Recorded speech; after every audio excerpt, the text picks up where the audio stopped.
Já ouvi muita história de assombração na roça, mas tem uma que vivi de perto e até hoje me arrepia de um jeito que nem sei explicar direito. É daquelas que parece só história, até você ver com os próprios olhos o que não era para ver. Eu trabalhei por uns anos numa fazenda no interior de Minas, perto de São Roque de Minas. Lugar bonito, mas isolado. Estradinha de terra apertada, sem sinal de celular. Mata fechada dos dois lados e silêncio que pesa no fim da tarde. Só o barulho dos bichos e sempre no mesmo horário, um som que no começo me pareceu estranho, mas que logo virou parte da rotina. Era um apito, um som fino, metálico, que cortava o silêncio do entardecer em 3 assopros secos. Sempre 3, sempre no mesmo horário. Quem soprava era o João Arlindo, o caseiro mais velho da fazenda. Já tinha uns seus 60 e muitos, pele curtida de sol e olho miúdo, daqueles que parecem te medir mesmo quando tão calados.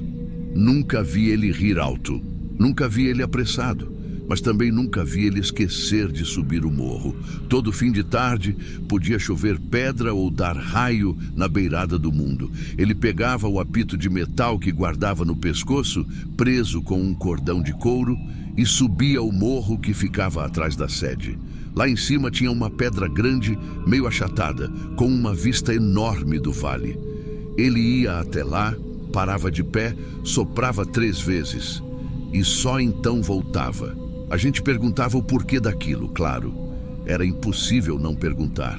Teve um peão novo, uma vez, que brincou dizendo que o velho soprava aquilo para chamar alma de boi. João Arlindo só respondeu assim: quem mora aqui embaixo não entende o que vive lá em cima. Depois disso, ninguém mais zoou, porque tinha um jeito de dizer as coisas que calava a gente. E porque, para falar a verdade, a fazenda era um lugar tranquilo demais para a gente querer mexer com o que não entende. Não sumia bicho. As cercas nunca caíam sozinhas. Não tinha caso de ladrão nem cobra entrando em quarto. As galinhas botavam direitinho, os bois engordavam bonito e os cachorros dormiam como pedra. Tudo funcionava bem demais e, no fundo, todo mundo sabia que tinha a ver com aquele apito. Mas como tudo que é velho e funciona demais, um dia alguém resolve mexer. No caso, nem foi por maldade. Foi numa tarde de sexta-feira, meio abafada, que João Arlindo escorregou numa pedra molhada na beira da horta. Foi uma queda besta, mas ele machucou o joelho feio, inchou na hora, ficou roxo. Tentaram levar ele na cidade, mas ele teimou que ia passar com arnica e compressa. O problema foi que naquela noite, pela primeira vez desde que eu entrei ali, o apito não soou. Deu umas 5 da tarde, o sol foi tombando atrás das serras e o velho ficou sentado na varanda com a perna esticada e um pano molhado amarrado com barbante. Eu mesmo estranhei, porque ele parecia inquieto, mas quieto. Estava suando, mesmo com o tempo mais fresco, e olhando o tempo todo para o morro, como se esperasse ele mesmo aparecer lá em cima. Perto das 6, ele levantou meio torto, tentou dar 2 passos, mas gemeu de dor e sentou de novo. A mulher da cozinha tentou convencer ele a descansar. Eu ofereci ajuda, falei que subia no lugar dele, soprava o apito. Ele me encarou e o olhar dele foi pior que qualquer bronca. Não falou nada, só ficou olhando. Naquela noite, o silêncio pareceu diferente, mais denso. O primeiro a perceber foi o cachorro. O mais velho, o Zé, que dormia no alpendre. Ele ficou com o pelo eriçado, rosnando para o mato. Depois foi o rebanho. Os bois começaram a andar em círculos, batendo os chifres na cerca como se estivessem vendo alguma coisa. As galinhas sumiram dentro do galinheiro e não piaram mais. E aí veio o som. Era um mugido. Mas não era de boi. Era comprido, dolorido, como se tivesse vindo de dentro de uma caverna. E vinha do mato, do lado oposto ao morro. O som cortou a noite igual faca. Parecia que a terra respondia com tremedeira, um trovão seco, mas sem chuva. Acordamos a fazenda inteira. Os cavalos tentavam pular a cerca, 2 cachorros sumiram no mato e não voltaram naquela noite. E no meio da confusão, a luz do curral apagou. Corremos para lá. Quando chegamos, a cerca de trás estava arrebentada e faltava um boi, um dos mais fortes. Sumiu. Achamos ele de manhã. A gente achou o boi morto logo depois que o sol nasceu. Foi o filho do vaqueiro que viu primeiro, perto do brejo do fundão. Ele voltou branco, quase sem voz. Chamamos o pessoal e fomos ver. O bicho estava ali, deitado de lado, com os olhos arregalados, mas secos. Secos mesmo, como se alguém tivesse sugado tudo por dentro. O corpo não tinha marca de tiro, nem sangue ao redor. Mas o chão parecia mexido. A terra estava torcida em espiral, como se tivesse sido revolvida de dentro para fora, igual quando minhoca faz ninho. Teve quem falasse em cobra grande. Outros pensaram em alguma doença, mas o Zé, o cachorro mais velho, não chegou nem perto. Ficou latindo de longe, com o rabo entre as pernas, tremendo feito vara verde. Voltamos para a sede e João Arlindo estava de pé, escorado na parede, com o apito na mão. Ninguém falou nada, mas ele sabia. Ele não esperou ajuda. Amarrou a perna com 2 pedaços de pano de estopa, pegou o cajado e começou a subir. Cada passo era um gemido preso na garganta. Subiu devagar, mas firme, e quando chegou lá em cima, no alto da pedra, a gente viu ele soprar. 3 vezes. O som saiu mais fraco, meio falhado, mas saiu. E quando acabou, ele caiu. Rolou de lado, desmaiado. Corremos até lá, carregamos ele de volta no colo e pela primeira vez o velho dormiu sem fazer o ritual completo. Mas naquela noite, nada aconteceu. Nenhum som estranho, nenhum animal agitado. Tudo voltou ao silêncio comum. E foi aí que eu entendi. Não era um capricho, não era superstição, era vigilância, era aviso. Na semana seguinte, o patrão chegou da cidade, mandou chamar enfermeiro, falou que o velho precisava de tratamento, descanso, que o negócio de apito era bobagem. João Arlindo ouviu tudo calado, sem discutir. Ninguém mais o viu subir o morro, até que ele sumiu. Na manhã de um domingo, a cama dele estava feita, o apito pendurado no prego da parede e o velho desaparecido. Não levou roupa nem dinheiro. Sumiu como se tivesse virado poeira. A única coisa fora do lugar foi um detalhe que só eu reparei. O apito que sempre ficou com ele estava sujo de terra. Depois daquilo, a fazenda entrou num tempo esquisito. O gado começou a ficar agitado perto do entardecer. A energia caía mais vezes. Teve uma noite em que as galinhas quebraram os ovos por dentro, todas no mesmo horário. A cerca do fundão parecia que alguém mexia todo dia, mas sem sinal de arrombamento. A gente consertava e no dia seguinte os arames estavam tortos de novo. Ninguém via, ninguém ouvia, até que chegou uma noite sem lua. Lembro bem porque foi uma das mais silenciosas que já vivi. O tipo de silêncio que faz a gente escutar o próprio coração bater errado.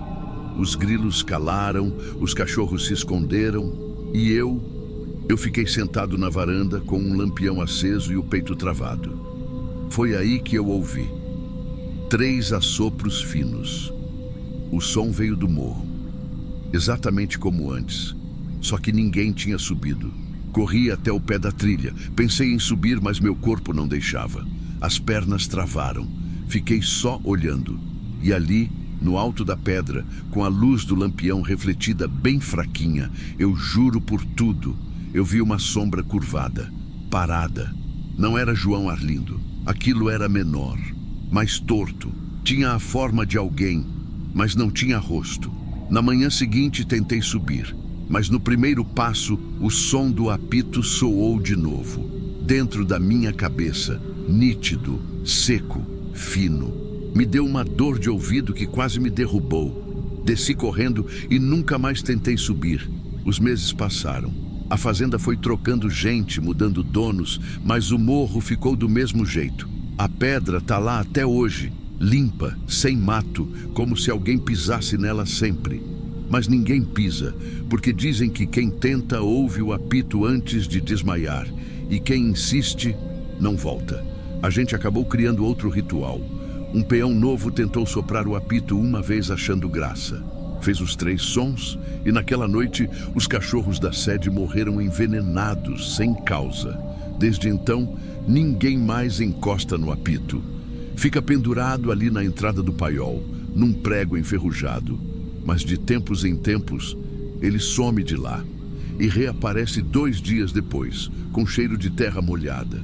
Tem noites que o vento vem direto do morro e traz o som, às vezes alto, às vezes baixinho, só um sussurro metálico que só os velhos escutam.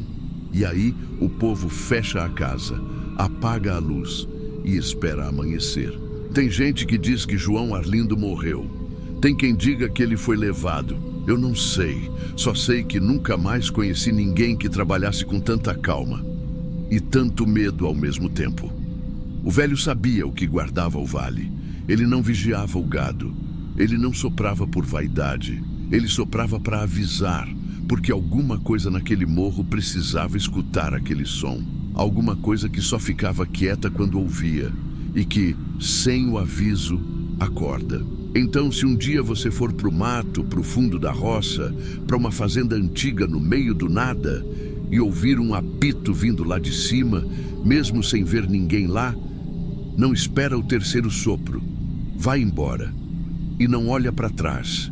Porque aqui na roça tem coisa que não dorme nunca, só espera o silêncio para se mexer. E quem dorme sem aviso, não acorda.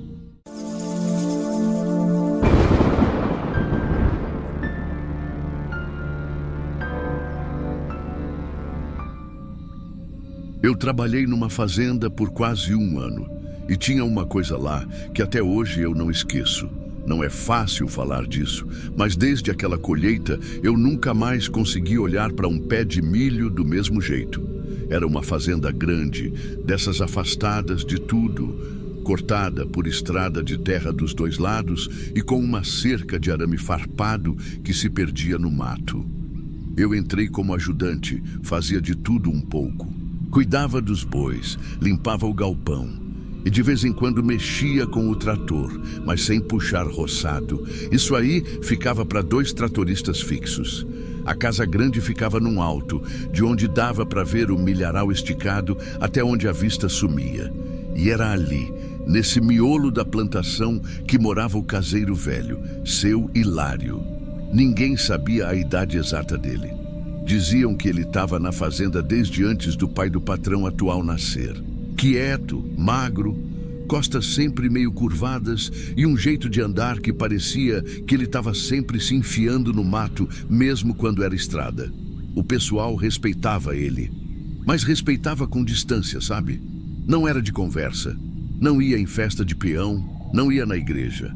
Não descia nem para pegar rancho. A comida dele era deixada num banquinho de madeira, perto do galpão, e a gente só escutava os passos dele vindo buscar, de madrugada. E foi de madrugada também que eu vi aquilo pela primeira vez. Tava dormindo no alojamento, deu sede e fui buscar água no tanque. No caminho reparei uma lanterna tremelicando lá longe, na plantação. Na hora achei que fosse um bicho, mas fui espiando melhor. E era ele. O caseiro estava ajoelhado no meio dos milhos como se rezasse. E do lado dele, no chão, tinha uma cruz pequena de galho seco, amarrada com cipó. Ele fincou a cruz com muito cuidado, ajeitou a terra em volta e ficou ali parado, olhando.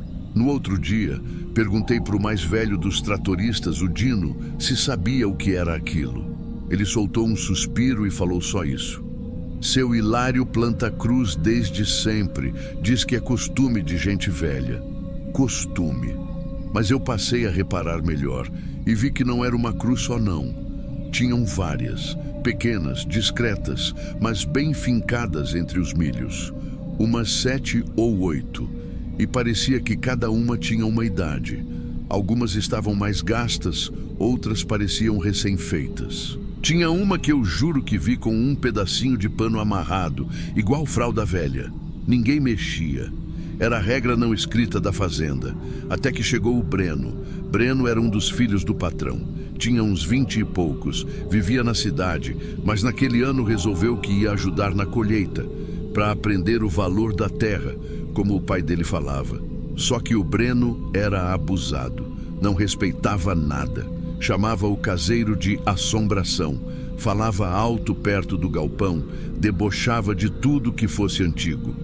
E numa manhã, logo depois de uma noite de vento forte e lua minguada, o Breno entrou com o trator novo bem no coração do milharal. Voltou rindo e gritando: "Arranquei uns galhos com cruz e tudo. Era só mato, ora. Vocês são tudo besta." O patrão até ralhou com ele, mas não fez nada. Aí, naquela mesma noite, as coisas começaram a mudar. Primeiro foi o próprio trator. Pegou fogo, sozinho. Estava parado no barracão, desligado.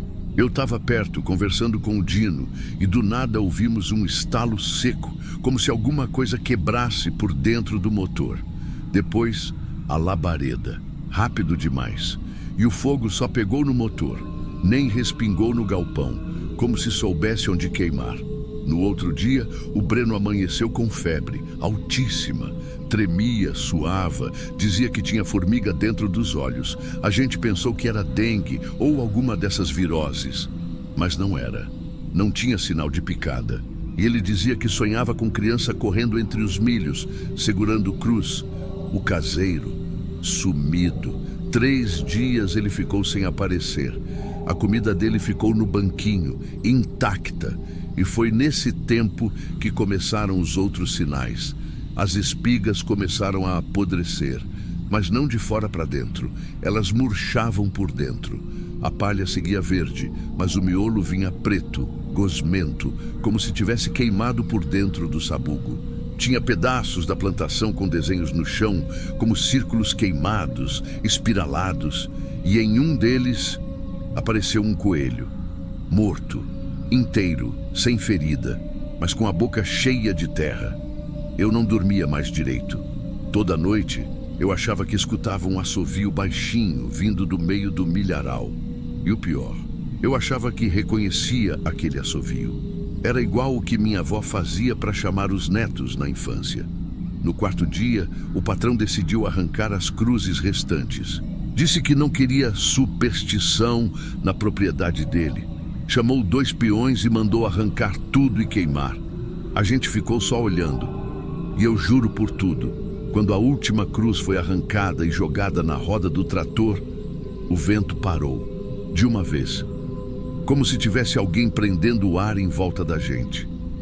Naquela noite, o caseiro apareceu, mas não como antes, não andando, não pedindo nada. Ele apareceu do lado da casa grande, parado, imundo de terra, com um saco nas costas e uma cruz na mão. Ficou olhando para o portão, depois virou as costas e sumiu no meio do mato. No outro dia, a cruz estava fincada na entrada da fazenda, com um lenço infantil pendurado, branco e molhado, como se tivesse sido lavado com lágrimas. Depois daquela noite, tudo mudou. O milho começou a morrer. Não era seca nem praga. As folhas ficavam acinzentadas, como se tivessem sido queimadas com cal. Algumas se torciam para cima, outras murchavam de um jeito estranho, como se estivessem se escondendo da luz. O patrão teimoso ainda chamou agrônomo, técnico, mandou a amostra para laboratório. Mas ninguém achou nada, nada. A explicação era sempre vaga. Possível contaminação, estresse da planta, anomalia ambiental. Mas para quem morava lá e via o jeito que o vento soprava só de noite e ouvia o barulho de folhas mexendo mesmo quando não tinha brisa nenhuma, a gente sabia que tinha mais coisa. O Breno piorou. A febre dele não baixava. Ficava dizendo que via coisa dentro do espelho do banheiro, que o milho da parede dava sombra à noite, que escutava uma criança dizendo para ele devolver o lugar dela. Uma madrugada, ele levantou pelado no meio do terreiro e ficou cavando com a mão perto do galpão, chorando. A gente teve que segurar. E foi aí que o patrão resolveu: Ia embora. Disse que ia vender tudo, que aquele lugar estava macumbado, que não dava mais. Foi embora em menos de uma semana. Só que ninguém quis comprar a fazenda. Ela ficou ali, parada. Os portões fechados, o mato tomando conta. Só o milho seco permanecia, de pé. E eu também saí, mas uns dias depois. Fiquei até o final daquele mês porque meu dinheiro estava curto, mas cada dia parecia mais comprido ali. Na última noite, antes de ir embora, fui dar uma volta, não sei bem porquê. Estava estranho, um silêncio pesado, o céu limpo, mas sem estrela. O tipo de breu que parece que engole o que a gente pensa. Foi quando vi. Lá do alto da estrada, eu olhei para o milharal e tinha uma coisa no meio. Era pequeno, parado, de branco. Andei um pouco mais e percebi que era uma criança. Uma menina, me pareceu. Sozinha, em pé entre os pés de milho seco e torto, segurando alguma coisa. Quando cheguei mais perto, vi o que era. Uma cruz, daquelas pequena, feita de galho, com cipó. Ela não falou nada. Não se mexeu. Só olhou. Mas não era um olhar de medo, nem de susto. Era o tipo de olhar que espera, como se ela já soubesse que uma hora ou outra alguém ia voltar. Eu paralisei. O som do meu coração parecia bater nos ouvidos. E quando dei um passo para trás, para sair, ela sorriu. Foi só um segundo, mas aquilo me perseguiu por semanas depois. E no instante seguinte, quando pisquei, não tinha mais ninguém, só o milho queimado. E uma cruz fincada ali, do meu lado, que com certeza não estava antes. Eu fui embora no dia seguinte. Nunca mais voltei, mas ouvi histórias. Diziam que todo mês aparecia uma cruz nova, mesmo sem ninguém entrando. Que o milho morto nunca apodrecia, nem sumia. Que as trilhas entre os pés de milho às vezes mudavam de lugar. E teve um homem, um tal de Roberto, que resolveu caçar no terreno abandonado da fazenda.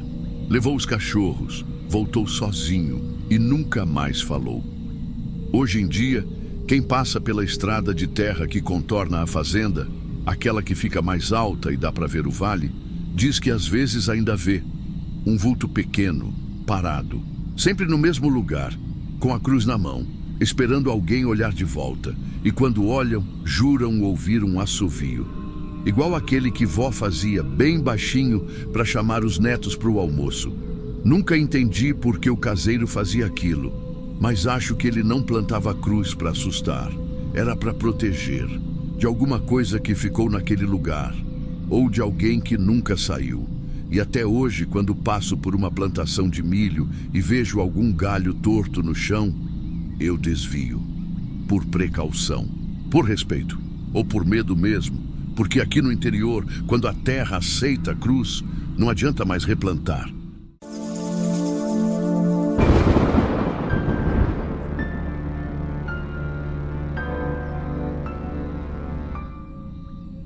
Eu nunca falei disso com ninguém, mas toda vez que passo perto daquela parte da cozinha, parece que meu corpo fica pesado, como se lembrasse antes mesmo da minha cabeça querer lembrar. O senhor lembra da fazenda do seu Aurélio? Aquela grande que pega uns 3 alqueires de terra até o pé da serra? Pois então, ali atrás da cozinha tinha um quartinho esquecido. Um puxadinho velho, sem janela, só com uma porta de madeira que inchava quando chovia. Era onde dormia o pessoal da lida antigamente. Quando a casa estava cheia, botavam um colchão ali, só para não dizer que mandaram o sujeito dormir no relento. Depois de um tempo, ninguém mais usava. O mato cresceu em volta, o telhado começou a ceder, e o povo dizia que era lugar de bicho. Mas aí veio o Silvério. Ele foi contratado para cuidar da parte de baixo da fazenda, arrumar cerca, vigiar a roça. Caseiro bom, calado, fazia o serviço dele sem arrudeio. Disse que não gostava de dormir longe do terreiro. Queria um canto mais perto da cozinha e do paiol, e cismou com o tal quartinho dos fundos. Seu Aurélio até falou que mandava reformar outro quarto melhorzinho, mas o Silvério quis aquele. Disse que ia dar um jeito. E deu. No fim de semana, ele trocou o telhado, botou forro, puxou fiação e até lixou a porta velha. Comprou uma cama de madeira de peroba, dessas que estalam forte quando a gente senta, e um colchão novinho. Ficou todo animado. Disse que finalmente ia ter paz para dormir. Na primeira noite, tudo certo. Na segunda, bom, aí foi quando começou. Na manhã seguinte, ele chegou quieto para o café. Eu notei que ele não tirava o olho da xícara, só falava baixo. Quando perguntei se estava tudo certo lá no quartinho, ele só disse: "Cama fez um barulho esquisito de madrugada, como se alguém tivesse sentado nela." Eu achei graça. Disse que era a madeira nova, que cama de peroba sempre estala até assentar. Ele balançou a cabeça, mas não respondeu. Na terceira noite, a coisa mudou. No outro dia, ele estava com olheira funda, parecia que não tinha dormido nada. Disse que tinha sentido o colchão afundar, como se tivesse peso ali do lado dele.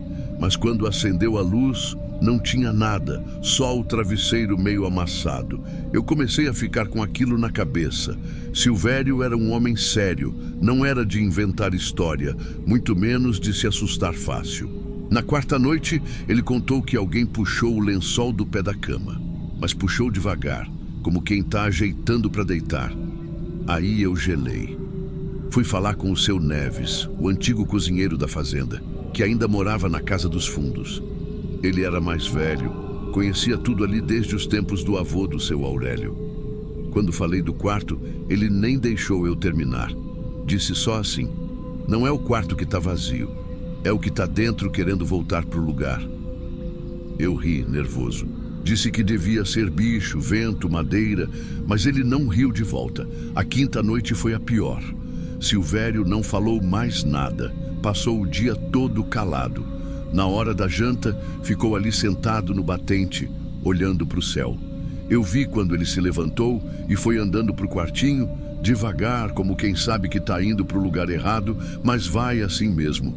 Naquela madrugada, a gente ouviu um som. Era um gemido baixinho, arrastado, vindo lá de trás.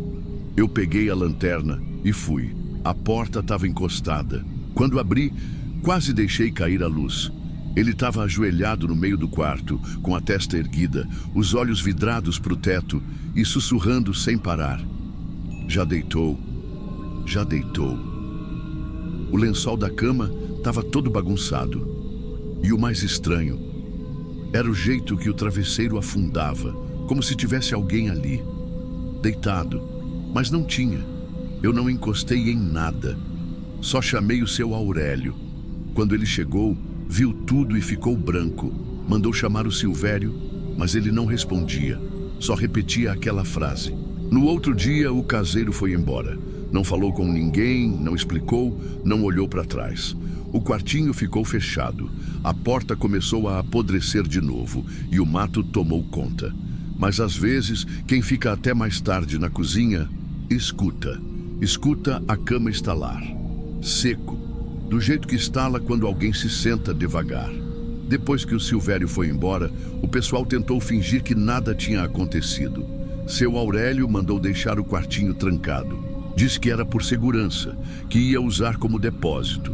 Mas ninguém mexia ali, nem mesmo para guardar ferramenta. O tempo foi passando. E mesmo sem ninguém morando lá, todo mundo sabia que o quartinho não estava exatamente vazio.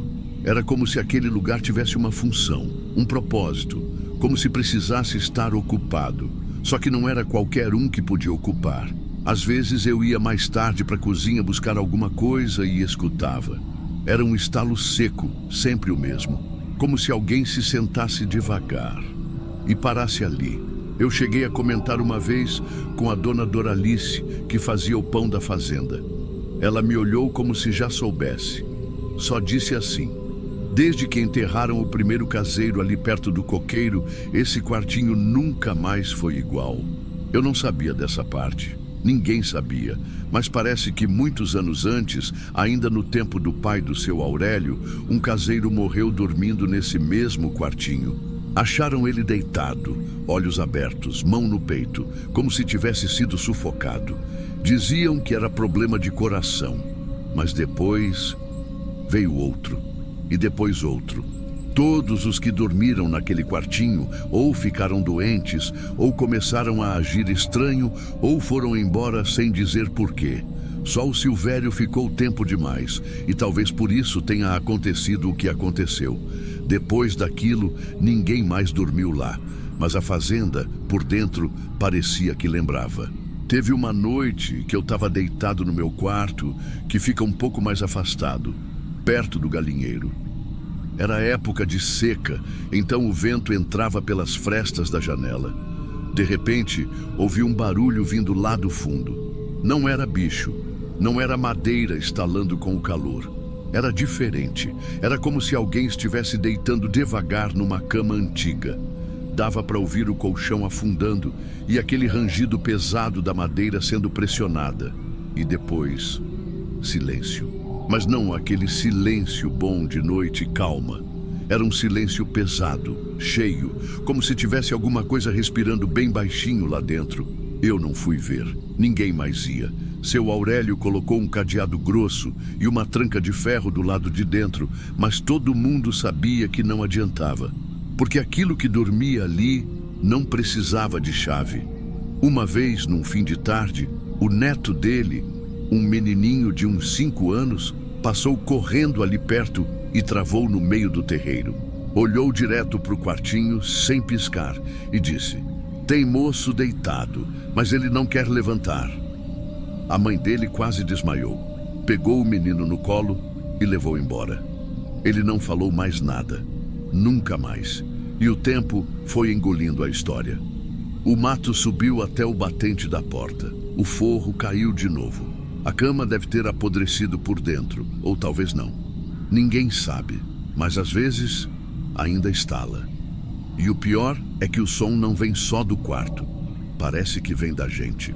Como se a lembrança daquilo ainda estivesse viva. Como se aquele lugar tivesse deixado alguma coisa acesa dentro de quem viu. Hoje em dia, eu nem gosto de contar isso.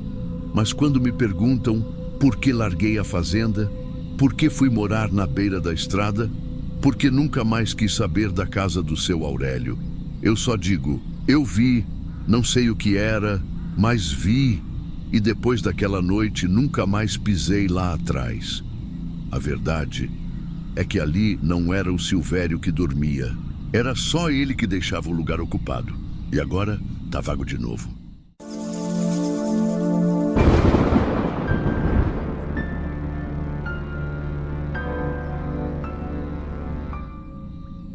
Se escavaram demais, agora ela sabe o caminho.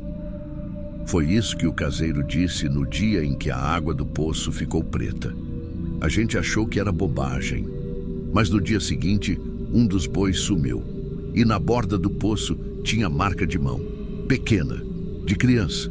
Na época eu estava morando numa fazenda no interior de Goiás, entre Morrinhos e Água Limpa, trabalhando com roçada e ajudando nas cercas. A fazenda era boa, antiga, grande e tinha um poço no meio do terreiro. Era um poço fundo, tijolado até embaixo, com um balde de corda que a gente puxava no braço mesmo. A água dali era limpa demais, tão limpa que a gente nem se dava conta do tanto que dependia dela. O caseiro de lá era o Jadir, homem já vivido, mãos grossas de enxada, quieto, dormia cedo, acordava antes do sol. E ele sempre falava que aquele poço tinha coisa boa. Água de dentro da terra, vinda do fundo da raiz. Água que nunca seca. E era verdade. Mesmo em época de racionamento na cidade, lá nunca faltava. Até que um dia mudou tudo. E foi de um jeito que ninguém entendeu. Começou com um cheiro, um fedor diferente que o vento trazia devagarinho, só quando soprava da direção do poço. No início, parecia coisa boba, tipo barro molhado demais ou esgoto muito velho. Mas depois de 2, 3 dias, o cheiro não passou. Piorou. Era amargo. Entrava no nariz e ficava. Um cheiro de coisa podre, só que seca ao mesmo tempo. Tipo quando uma fruta estraga por dentro, mas a casca ainda tá boa. Foi o Jadir que puxou o balde primeiro. E quando ele subiu, não veio água. Veio um barro preto, grosso, denso, meio pastoso, meio brilhante. Escorria do balde igual graxa velha. A gente achou que era sujeira do fundo, que alguma coisa tinha caído ali dentro, ou o poço estava entupido. Jogamos fora, puxamos de novo. O balde veio seco, não vazio, seco mesmo, nem parecia ter molhado. Mas por dentro do alumínio tinha umas marquinhas, tipo crosta grudada. No terceiro puxão veio água, mas turva, gelada demais para um dia de sol rachando. E o pior, com umas bolhas como se estivesse respirando. Ali eu comecei a sentir que tinha alguma coisa errada. Sabe quando o corpo arrepia sem motivo? Pois é. Nessa mesma tarde, o cachorro da fazenda, o Totó, lambeu o balde por fora. De noite ele começou a se tremer. As patas molengas, os olhos virando. O caseiro só falou: "Não era para ele encostar ali." No outro dia, um dos bois sumiu, um bezerro forte que estava preso na cerca de dentro. Quando a gente foi procurar, viu as marcas dos cascos levando direto até a beira do poço. E ali parava. Só que ninguém ouviu barulho, nem estalo, nem queda. O poço devia ter feito um som, mas não fez. Ficou mudo. De manhã cedo, quando o sol bateu, a gente viu. Na borda do poço, no tijolo suado de sereno, tinham duas mãos pequenas, mão de criança, com os dedinhos fincados na borda, como se alguém tivesse tentado subir dali. E os dedos estavam virados para fora, como se alguém estivesse lá dentro. O Jadir não falou nada. Ficou parado olhando e esfregando o queixo. Depois de um tempo, só disse: "Esse barro não é daqui, é de mais fundo, do que não devia ter sido mexido." Aí que a coisa pesou. O patrão apareceu no fim de semana e ficou bravo. Disse que era lenda, que o poço ia ser limpo com bomba, com máquina, o que fosse. O Jadir ficou calado o tempo todo, só olhando de rabo de olho. Na hora de ir embora, ele largou: "Cês cavaram demais, agora ela sabe o caminho." Ninguém entendeu, mas ninguém riu também, porque de noite o cheiro voltou, mais forte, e com ele veio o silêncio. Aquele tipo de silêncio ruim, sabe? Que parece que o mato tá prendendo a respiração. A lona que a gente tinha posto em cima do poço amanheceu rasgada, como se alguém tivesse cortado com faca. Mas a lona estava presa com tijolo por cima. E os tijolos estavam em pé, um em cada canto, como se tivessem sido colocados assim. E teve mais. A filha do patrão, uma menina de 6 anos, teve febre de madrugada. A mãe acordou com ela suando e tremendo. Quando foram lavar os pés da menina, estava cheio de barro preto entre os dedos. Mas ela jurava que não tinha saído da cama. Foi aí que o Jadir pediu para sair. Não quis receber nada, só fez um sinal da cruz e foi embora. Depois disso, o patrão mandou concretar o poço. Trouxeram cimento, fecharam tudo com pedra, jogaram cal, mas mesmo assim não adiantou. Porque toda vez que chove forte, o lugar onde o poço foi tampado começa a soltar bolha. O barro brota pelos cantos do cimento, fedendo mais do que antes. E o povo que passa ali diz que escuta coisa como água mexendo. Mas não é água, é respiração. Eu nunca mais voltei lá, mas até hoje, quando a chuva começa e o barro do quintal esquenta, se o vento vira para o lado certo, aquele cheiro vem. Aquele fedor que não tem nome, mas que fica preso na memória. E o pior é que lá no fundo, a gente sabe. Não era só um poço, era um caminho que foi cavado demais. E agora não fecha mais. Se você estiver em algum lugar onde a água fede diferente, presta atenção na beirada. Se tiver marca de mão, é melhor não puxar mais o balde.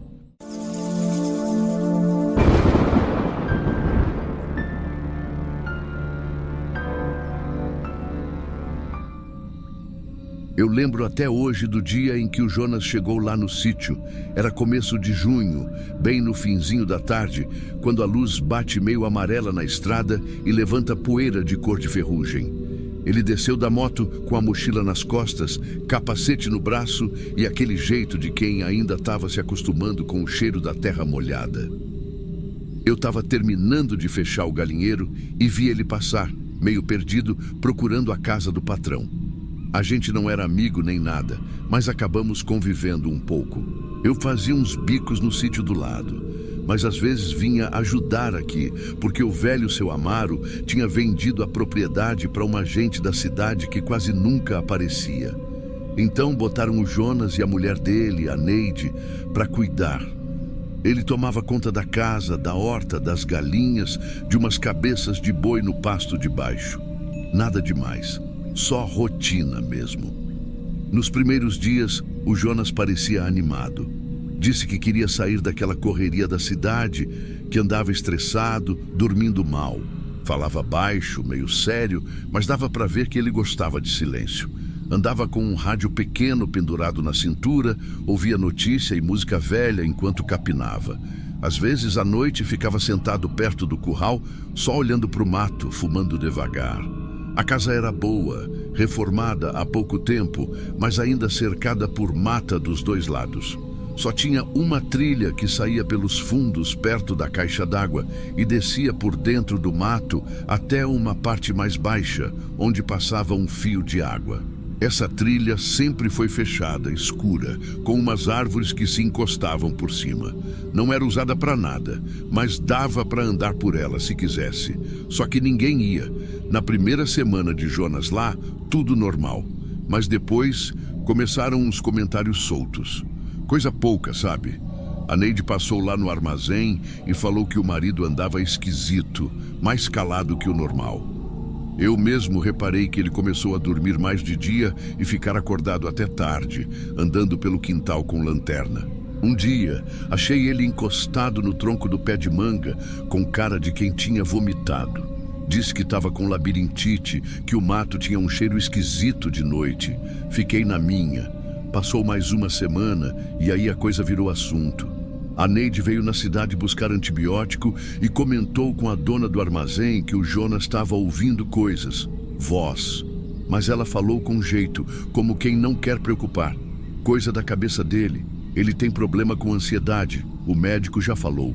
Mas sabe quando a pessoa tenta explicar rindo e você sente que por trás tem mais? Eu só fui saber mesmo que a coisa era séria quando um dia o Jonas apareceu aqui em casa, meio pálido, perguntando se eu tinha escutado alguma coisa vinda da trilha. Eu disse que não. Ele só balançou a cabeça, agradeceu e foi embora. No outro dia, ele nem apareceu no armazém como fazia às vezes. Fiquei com aquilo na cabeça. No fim daquela mesma semana, eu precisei ir lá no sítio porque um dos bezerros tinha atravessado a cerca. Quando cheguei, estava tudo em silêncio, nem cachorro latindo. A porta da frente estava aberta, mas ninguém respondeu. Andei pelos fundos e vi a Neide sentada no chão do alpendre com a cara enfiada nas mãos. Perguntei se estava tudo bem. Ela só falou assim: ele foi. Disse que não aguentava mais ouvir. Eu disse que era coisa da cabeça dele, mas ele jurou que escutava meu nome. Mas não era eu. Quando a Neide falou aquilo, eu travei. Fiquei parado uns segundos, sem saber se perguntava mais ou se só esperava. Aí, ela levantou e me explicou direito. Disse que fazia uns 3 dias que o Jonas estava diferente de um jeito que ela nunca tinha visto. Que ele quase não comia, mal dormia e passava o dia com a porta da cozinha encostada, olhando fixo para a trilha dos fundos. Disse que ele escutava uma voz chamando. Sempre do mesmo jeito. Primeiro baixinho, depois mais perto. Só o nome dele. Uma vez, ela até achou que fosse brincadeira de alguém. Foi lá olhar junto com ele. Não tinha nada. Nem pegada, nem bicho. Nada. Na noite anterior à minha visita, ela contou que ele levantou umas 3 vezes. Disse que ia só ver se era vento. Na terceira vez, não voltou mais. Ela achou que ele tinha só ido andar para espairecer, como já tinha feito antes. Mas quando amanheceu e ele não estava em lugar nenhum, aí o desespero bateu. Fui com ela até o começo da trilha. E foi ali que a coisa começou a pesar. Tinha marca de pé no chão. Um pé só, como se ele tivesse descido com calma, parando, quase pisando com o calcanhar primeiro. Só que as pegadas sumiam depois de uns 10 metros. E não dava para ver mato amassado, galho quebrado, nada. A gente chamou o vizinho, o cunhado dela veio de moto, o patrão ligou para a polícia e no fim do dia fizeram uma busca mais séria. Um rapaz da brigada entrou com lanterna e colete. Voltou depois de quase 2 horas, dizendo que a trilha dobrava para a esquerda num ponto que ninguém conhecia. E depois disso, virava só mata fechada mesmo. Disse que não viu nem sinal de ninguém. 2 dias depois, encontraram o Jonas. Estava numa clareira pequena do outro lado da encosta, desidratado, sujo de terra até o joelho e com uns arranhões feios nas costas e no peito. O estranho é que ele não tinha andado muito longe, só que o lugar onde acharam ele era quase como se não existisse antes. Nenhum dos trabalhadores antigos conhecia aquele ponto, nem os irmãos do antigo dono, que nasceram ali. Quando trouxeram ele de volta, foi direto para o hospital. Ficou lá internado por 1 semana. Não falou quase nada para ninguém, nem para a esposa, nem para os médicos. O psiquiatra achou melhor não forçar. Disse que podia ser trauma, confusão, surto. Receitaram remédio, recomendaram mudança de ambiente. Ele saiu do hospital direto para a cidade. Nunca mais voltou para o sítio. A Neide foi logo depois e deixou uma carta para o patrão pedindo desculpas, dizendo que era melhor não arriscarem mais ninguém naquele lugar, que estava tudo limpo e em ordem, mas que não recomendava manter caseiro lá. A carta era educada, mas dava para sentir o peso nas entrelinhas. Passaram-se uns meses e o mato começou a crescer de novo. O galinheiro ficou vazio, o pasto secou e os donos resolveram fechar a casa de vez. Até hoje está lá, com o portão enferrujando e o telhado começando a ceder. Eu mesmo passo longe. Não é medo, mas é respeito, porque eu vi com meus olhos o estado em que o Jonas voltou. E o pior nem foi o corpo dele, foi o olhar, vazio, travado, como se ele tivesse deixado alguma coisa lá dentro, ou como se alguma coisa tivesse voltado com ele. Mas o que mais incomoda até hoje é que ele nunca contou o que houve, nenhuma palavra. E quando alguém pergunta, a Neide só diz assim: tem coisa que não precisa ser dita, é só olhar bem.